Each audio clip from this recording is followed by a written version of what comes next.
The promise to her by her relation flashed into her memory. Her relation had yielded to lending some money to her to enable her improve on the small-scale business she was engaged in. She was operating a micro-trading across a major road in front of their residence in Alaba. The major road led to the outskirts of the city. The shanty was made of wood and zinc. The sides were covered with corrugated zinc. Adigwe ran the business all alone, on part-time basis, before her husband took ill. Her business hours were mainly in the evening and early in the morning. She sold items such as milk, matches, sugar, cigarettes, toothpaste, bread, and so on. In the morning, she prepared and sold pap and bean cakes. The children of the family had not gone back to school, and no one knew for sure how long the situation would last. Nobody knew how long her husband would remain sick. Inwardly, she concluded that all her husband had said during their discussion was mere permutation. The loan was God-sent, as it would boost the petty trading. It meant that every hand of the family would be on deck. Fortune, the first issue of the family, was getting to 12 and would be immensely involved.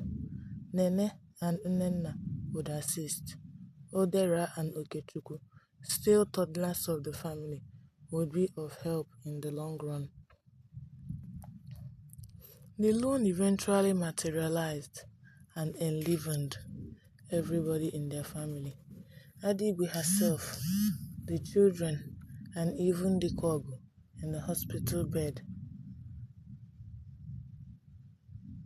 Nobody told Dikogu verbally, but he was able to gather the good news intuitively, and when he made some inquiries, it was confirmed. The consignment of bread delivered that morning was much, so much that other retailers bought from Fortune. Adigwe had gone to the bread factory as soon as the loan matured and made a request for a larger quantity. Fortune was very busy with packing the commodity into the appropriate section of the shop. At the same time, Fortune sold out to individuals and sometimes in quantities. The other children of the house worked in different capacities beside Fortune. The sickness had lasted for a long time. The first 3 months was a time spent undiagnosed. Dikog went round from one laboratory to another and made comparison of the results. Initially, nothing was discovered, but along the line, some significant findings were recorded. It was at this stage that his sister from Obodani came to see him to know how he was doing and what she could do in the circumstance. She came along with Elijah, Barnabas, and Mark, all the three prayer warriors from heaven. On Earth Missionaries Incorporated, Izine observed fasting for 1 week before her trip with the warriors. It was in preparation and sanctification of herself for asking God to take control of the health of her brother. She had decided to share her problems with seasoned visionaries and miracle-working disciples of Prophet Abel of their ministry. Ezine had also made the matter known to the prophet during her last contact with him. The decision to work with the trio was actually taken by Ezine and the prophet during that contact. Prophet Abel was traveling to Europe for his annual leave, so he would not be available.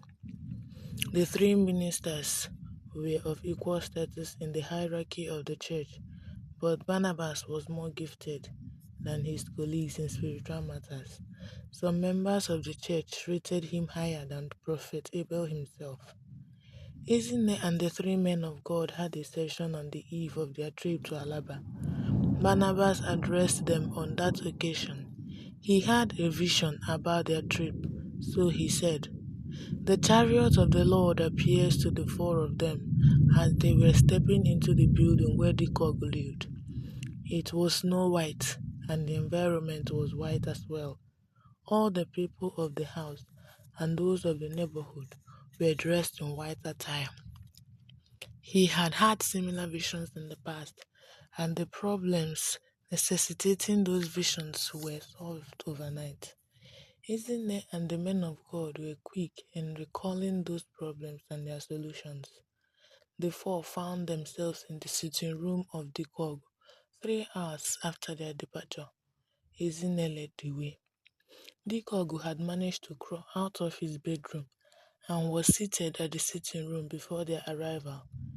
The usual greetings and pleasantries were exchanged by all of them, and in particular between Ezine and Dikogu. Adigwe and her children were ready for the visit and were all in the sitting room. In compliance with Ezine's instruction, all of them, including the ailing Dikog, were fasting. The session started with service of songs and hymns, and in no time the entire building was charged with people speaking in tongues. Some occupants of the building attempted to find out what the matter was. Some of them discovered what it was all about and joined the session. Some went away in disappointment. The hymn and songs lasted for a good while. Thereafter, it was time for sermon. Barnabas presided over. The time of sickness is a time for sober reflection. Every individual, no matter how great or brave, thinks about their existence. They think about their situation as well as the solution. This is because the sick is away. It's like someone in detention and or outright imprisonment. The situation is different when one is ill. For some meticulous persons, however, the response is the same when they are sick as well as when they are ill.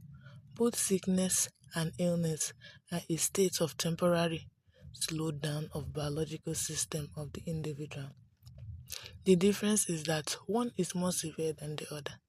We have gathered here because our brother Dikogo, who has been sick for so long a time, heavens know why it has been like this. The power to cure and heal belongs to God. Neither the ministers of God nor the sick has such powers.